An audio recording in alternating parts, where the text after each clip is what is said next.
नमस्कार दोस्तों। आज हम एक ऐतिहासिक सफर पर निकलने वाले हैं। भारत में सरकारी नौकरियों का इतिहास, कैसे यह प्रणाली विकसित हुई और कैसे समय के साथ इसमें बदलाव आए। क्या सरकारी नौकरी का अस्तित्व हमेशा से था? क्या पहले के दौर में भी सरकारी कर्मचारी होते थे? आइए जानते हैं विस्तार से। भारत की सरकारी नौकरी व्यवस्था आज की नहीं, बल्कि हजारों साल पुरानी है। प्राचीन काल में भी राजाओं के अधीन एक संगठित प्रशासनिक व्यवस्था थी, जहां लोग नियुक्त किए जाते थे और उन्हें वेतन दिया जाता था। अगर हम मौर्य साम्राज्य 321 और 185 ईसा पूर्व की बात करें, तो यह भारत का पहला बड़ा साम्राज्य था, जिसकी प्रशासनिक व्यवस्था संगठित और सुव्यवस्थित थी। चाणक्य, कौटिल्य ने अपने ग्रंथ अर्थशास्त्र में राज्य प्रशासन, कर प्रणाली और सरकारी पदों का विस्तृत वर्णन किया है। चाणक्य के अनुसार सरकार के मुख्य पद इस प्रकार थे: अमात्य मंत्री राजा के मुख्य सलाहकार होते थे, सामंत राज्य के अलग अलग हिस्सों के शासक होते थे, दंडाधिकारी कानून व्यवस्था को बनाए रखते थे, नगराध्यक्ष शहरों के प्रशासन के लिए नियुक्त किए जाते थे। क्या आप जानते हैं, मौर्य काल में सरकारी नौकरियों का पहला स्वरूप देखा गया, जहां अधिकारियों को वेतन दिया जाता था और उनके कर्तव्यों को स्पष्ट रूप से परिभाषित किया गया था। गुप्त वंश 320-550 ईस्वी के दौरान प्रशासन में और सुधार किए गए। इस काल में स्थानीय प्रशासन मजबूत हुआ और नौकरियों में वंशानुगत प्रवृत्ति बढ़ी। अधिकारी अपने पद को अपने बेटों को सौंप सकते थे, जिससे सरकारी नौकरियों में वंशवाद बढ़ने लगा। कर संग्रह करने के लिए विशेष अधिकारी, कर संग्रहकर्ता, नियुक्त किए जाते थे। नगरों और गांवों का प्रशासन स्थानीय प्रमुखों, ग्राम सभा, पंचायत के माध्यम से चलता था।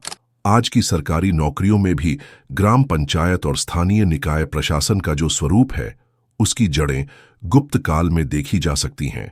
1206 से 1526 तक दिल्ली सल्तनत का शासन रहा। इस दौर में प्रशासनिक ढांचा इस्लामिक शासन प्रणाली पर आधारित था। इक्ता प्रणाली, यह फ्यूडल जमींदारी व्यवस्था थी। अधिकारियों को जमीन इक्ता दी जाती थी, जिससे वे कर वसूलते थे और बदले में सेना को वेतन देते थे। यह सरकारी नौकरी नहीं, बल्कि एक प्रकार की ठेकेदारी व्यवस्था थी। यही कारण है कि दिल्ली सल्तनत में स्थायी सरकारी नौकरियों की अवधारणा कम थी और प्रशासनिक पद वफादारी पर आधारित थे। मुगल शासन 1526 और 1760 में नौकरशाही को अधिक संगठित रूप दिया गया। मनसबदारी प्रणाली, अकबर ने मनसबदारी प्रणाली लागू की, जिसमें सरकारी अधिकारियों को रैंक, मनसब दिए जाते थे। इन अधिकारियों को वेतन या जागीर दी जाती थी, जिससे वे प्रशासन संभालते थे। यह एक प्रकार की सरकारी नौकरी थी, लेकिन पूरी तरह स्थायी नहीं थी। मनसबदारों का मूल्यांकन हर कुछ वर्षों में किया जाता था और वे राजा की अनुमति से ही सेवा में बने रहते थे। क्या आप जानते हैं, मनसबदारों की नियुक्ति योग्यता, सैन्य क्षमता और वफादारी के आधार पर होती थी, लेकिन समय के साथ इसमें भाई भतीजावाद और भ्रष्टाचार बढ़ गया। जब ब्रिटिश ईस्ट इंडिया कंपनी ने भारत में शासन स्थापित किया, तो उन्होंने अपनी नौकरशाही प्रणाली लागू की। 1757 के प्लासी के युद्ध और 1764 के बक्सर के युद्ध के बाद कंपनी ने भारत के राजस्व और प्रशासनिक नियंत्रण को अपने हाथों में ले लिया। उन्होंने कलेक्टर और कमिश्नर जैसे पद बनाए, जो आज भी भारतीय प्रशासनिक प्रणाली का हिस्सा हैं। 1858 में ईस्ट इंडिया कंपनी का शासन समाप्त हुआ और भारत सीधे ब्रिटिश सरकार के अधीन आ गया। 1861 में भारतीय सिविल सेवा ICS की स्थापना हुई, लेकिन यह सेवा भारतीयों के लिए नहीं थी। ICS की परीक्षाएं लंदन में होती थीं, जिससे भारतीयों के लिए इसमें प्रवेश लेना लगभग असंभव था। 1905 के बंगाल विभाजन और 1919 के मॉन्टेग्यू चेम्सफोर्ड सुधारों के बाद भारतीयों के लिए सरकारी नौकरियों के द्वार धीरे धीरे खोले गए। 1919 के बाद से भारतीयों को प्रशासनिक सेवाओं में धीरे धीरे शामिल किया जाने लगा, लेकिन उच्च पदों पर ब्रिटिश अधिकारी ही होते थे। 15 अगस्त 1947 को भारत आजाद हुआ और इसके साथ ही एक नए प्रशासनिक ढांचे की जरूरत पड़ी। सरकारी नौकरियों को आम जनता के लिए सुलभ बनाया गया और भारतीय प्रशासनिक सेवा IAS की शुरुआत हुई। प्रमुख बदलाव, ICS का नाम बदलकर भारतीय प्रशासनिक सेवा IAS रखा गया। भारतीय पुलिस सेवा IPS और भारतीय वन सेवा IFS का गठन किया गया। राज्य स्तर पर भी नौकरशाही का विस्तार किया गया, जैसे कि राज्य सिविल सेवा, स्टेट पीसीएस। संविधान में सरकारी नौकरियों को लोगों के मौलिक अधिकारों से जोड़ा गया। सवाल उठता है, क्या सरकारी नौकरियों में हर वर्ग को समान अवसर दिए गए? नहीं। इसी असमानता को दूर करने के लिए आरक्षण नीति लागू की गई। जब संविधान सभा में सरकारी नौकरियों के बारे में चर्चा हुई, तो बाबा साहेब डॉक्टर भीमराव अंबेडकर ने कहा कि भारतीय समाज में सैकड़ों सालों से कुछ वर्गों को शिक्षा और नौकरियों से वंचित रखा गया है। इसे सुधारने के लिए आरक्षण की जरूरत थी। संविधान के अनुच्छेद 16(4) में प्रावधान किया गया, अनुसूचित जाति एससी और अनुसूचित जनजाति एसटी के लिए सरकारी नौकरियों में आरक्षण दिया जाएगा। बाद में अन्य पिछड़ा वर्ग ओबीसी को भी इसमें जोड़ा गया। आरक्षण केवल सरकारी नौकरियों तक सीमित नहीं रहेगा, बल्कि शिक्षा और अन्य क्षेत्रों में भी मिलेगा। एससी के लिए 15% और एसटी के लिए 7.5% आरक्षण लागू किया गया। 1980 में मंडल कमीशन बना, जिसने सुझाव दिया कि ओबीसी को भी 27% आरक्षण दिया जाए। 1990 में यह लागू हुआ, जिससे कुल आरक्षण 49.5% हो गया। संविधान में कहा गया कि आरक्षण अस्थायी होगा और हर 10 साल में इसकी समीक्षा होगी, लेकिन अब तक हर सरकार इसे बढ़ाती रही है। 1950 से 1990 के बीच सरकारी नौकरियों का महत्व बहुत ज्यादा था। सरकारी कर्मचारी को आसानी से हटाया नहीं जा सकता था। अच्छी पेंशन योजना, सेवानिवृत्ति के बाद भी सरकार पेंशन देती थी। परिवार को लाभ, सरकारी कर्मचारी के बच्चों को भी कुछ लाभ मिलते थे, जैसे आरक्षित सीटें और छात्रवृत्तियां। इस दौर में सबसे ज्यादा लोकप्रिय नौकरियां कौन सी थीं?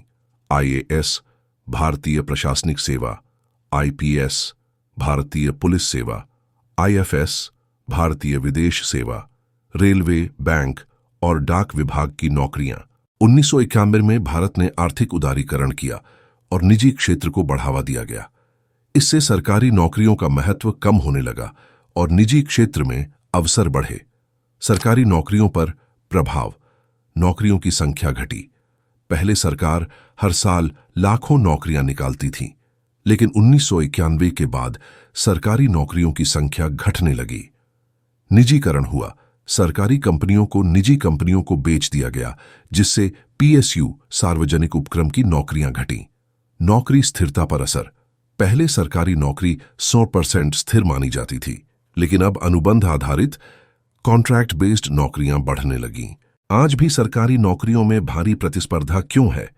नौकरी की सुरक्षा, प्राइवेट कंपनियों में छंटनी होती है, लेकिन सरकारी नौकरी में ऐसा कम होता है। अच्छा वेतन और सुविधाएं, सरकारी कर्मचारियों को फ्री मेडिकल, ग्रेच्युटी और रिटायरमेंट के बाद पेंशन मिलती है। सामाजिक प्रतिष्ठा, लोग आज भी आईएएस, आईपीएस और रेलवे जैसी नौकरियों को सम्मान की नजर से देखते हैं। 2014 के बाद सरकार ने सरकारी भर्ती प्रक्रिया को पारदर्शी बनाने के लिए कई कदम उठाए। एसएससी और यूपीएससी की परीक्षाओं को डिजिटल किया गया। रेलवे, बैंक और रक्षा क्षेत्र में भर्ती प्रक्रिया ऑनलाइन हुई। निजीकरण की प्रक्रिया तेज हुई। कई सरकारी उपक्रम निजी कंपनियों को दे दिए गए, जिससे सरकारी नौकरियों की संख्या घटी। आज सरकारी नौकरियों के लिए कितनी प्रतिस्पर्धा है? 2014 से 2022 के बीच 22 करोड़ लोगों ने सरकारी नौकरियों के लिए आवेदन किया, लेकिन सिर्फ 7.22 लाख लोगों को नौकरी मिली। मतलब हर 342 में से सिर्फ एक व्यक्ति को नौकरी मिली। क्या सरकारी नौकरी पाना अब मुश्किल हो गया है? हां, क्योंकि नौकरियों की संख्या कम हो रही है। प्रत्येक पद के लिए हजारों लोग आवेदन कर रहे हैं। निजीकरण के कारण सरकारी नौकरियों का क्षेत्र सीमित हो गया है। निजीकरण और सरकारी नौकरियों पर असर, सरकार अब पीएसयू सरकारी कंपनियों को बेच रही है, जिससे वहां नौकरियों की संख्या घट रही है। रेलवे, बैंकिंग और बीमा क्षेत्रों में भी निजीकरण बढ़ रहा है। सरकारी भर्ती में कॉन्ट्रैक्ट, संविदा आधार पर नियुक्तियां बढ़ रही हैं। सरकार के खर्चे और सरकारी नौकरियां, सरकारी नौकरी में तनख्वाह, पेंशन और अन्य भत्तों पर बहुत खर्च होता है। सरकार अब नए पदों को कम करने की नीति पर काम कर रही है ताकि खर्च को बचाया जा सके। क्या सरकारी नौकरियां खत्म हो जाएंगी? नहीं, सरकारी नौकरियां खत्म नहीं होंगी, लेकिन उनकी संख्या सीमित हो जाएगी। सरकार हमेशा पब्लिक सेक्टर, सरकारी क्षेत्र में कुछ नौकरियों को बनाए रखेगी, लेकिन ज्यादातर क्षेत्रों में निजीकरण को बढ़ावा दिया जाएगा। किन क्षेत्रों में सरकारी नौकरियां बनी रहेंगी? रक्षा और सुरक्षा, सेना, इंडियन आर्मी, पुलिस, आईपीएस और अर्धसैनिक बलों में सरकारी भर्ती जारी रहेगी। प्रशासनिक सेवाएं, आईएएस, आईपीएस और राज्य पीसीएस, राज्य प्रशासनिक सेवाएं में सरकारी नौकरियां बनी रहेंगी। स्वास्थ्य क्षेत्र, डॉक्टर, नर्स और अन्य चिकित्सा कर्मचारियों की भर्ती सरकार द्वारा की जाएगी। शिक्षा, सरकारी स्कूल और विश्वविद्यालयों में शिक्षकों की आवश्यकता बनी रहेगी। न्यायपालिका, जज, मजिस्ट्रेट और कोर्ट से जुड़ी अन्य नौकरियों की मांग बनी रहेगी। किन क्षेत्रों में सरकारी नौकरियां कम हो सकती हैं? बैंकिंग और बीमा सेक्टर, पहले सरकारी बैंक और बीमा कंपनियां सरकारी नियंत्रण में थीं, लेकिन अब कई बैंक और बीमा कंपनियां निजी हाथों में जा रही हैं। रेलवे का बड़ा हिस्सा अब PPP, public private partnership model पर दिया जा रहा है। सरकारी कंपनियां, पीएसयूज, एयर इंडिया, बीपीसीएल जैसी कई सरकारी कंपनियां बेची जा चुकी हैं। क्या सरकारी नौकरी की तैयारी करना अब भी फायदेमंद है? सरकारी नौकरियों की संख्या कम हो रही है, लेकिन जो नौकरियां बची हैं वे पहले से ज्यादा महत्वपूर्ण हैं। क्यों सरकारी नौकरियों की प्रतिस्पर्धा बढ़ रही है? बेरोजगारी बढ़ रही है, जिससे ज्यादा लोग सरकारी नौकरी की ओर जा रहे हैं। निजी क्षेत्र में नौकरी की स्थिरता कम है, इसलिए लोग सरकारी नौकरी को सुरक्षित विकल्प मानते हैं। सरकारी नौकरी में वेतन और अन्य सुविधाएं अभी भी प्राइवेट सेक्टर से बेहतर हैं। भविष्य में सरकारी नौकरियों में क्या बदलाव आएंगे? आर्टिफिशियल इंटेलिजेंस, एआई और ऑटोमेशन का प्रभाव। सरकारी विभागों में डिजिटल सेवाएं बढ़ रही हैं, जिससे कई क्लरिकल नौकरियां खत्म हो सकती हैं। एआई के आने से डाटा एंट्री, अकाउंटिंग और प्रशासनिक कार्यों में लोगों की जरूरत कम हो सकती है। अब ज्यादातर सरकारी भर्तियां कंप्यूटर आधारित टेस्ट, सीबीटी के जरिए हो रही हैं। इंटरव्यू आधारित नौकरियों की संख्या कम हो रही है ताकि भर्ती में पारदर्शिता बढ़े। NRA, national recruitment agency, CET, common eligibility test के जरिए अब कई परीक्षाएं एक साथ ली जाएंगी। संविदा आधारित नौकरियां, पहले सरकारी नौकरियां स्थायी, परमानेंट होती थीं, लेकिन अब संविदा कॉन्ट्रैक्ट बेस्ड नौकरियां बढ़ रही हैं। इससे सरकार कम खर्च में ज्यादा लोगों को भर्ती कर सकती है। तो दोस्तों, यह था भारत में सरकारी नौकरियों का पूरा सफर, प्राचीन काल से लेकर आज तक। और भविष्य में सरकारी नौकरियों का क्या होगा, इस पर भी हमने विस्तार से चर्चा की। क्या आपको लगता है कि आने वाले समय में सरकारी नौकरियां और कम हो जाएंगी क्या? प्राइवेट सेक्टर सच में सरकारी नौकरियों का बेहतर विकल्प बन सकता है, या फिर सरकारी नौकरियां हमेशा सबसे ज्यादा सुरक्षित रहेंगी? अपने विचार कमेंट में जरूर बताएं। अगर आपको यह वीडियो पसंद आया हो तो लाइक करना न भूलें, और अगर आप ऐसे ही इंफॉर्मेटिव और रिसर्च बेस्ड वीडियो आगे भी देखना चाहते हैं तो चैनल को सब्सक्राइब करें और बेल आइकन दबाएं ताकि कोई भी नया वीडियो मिस ना हो। मिलते हैं अगले वीडियो में, तब तक के लिए धन्यवाद।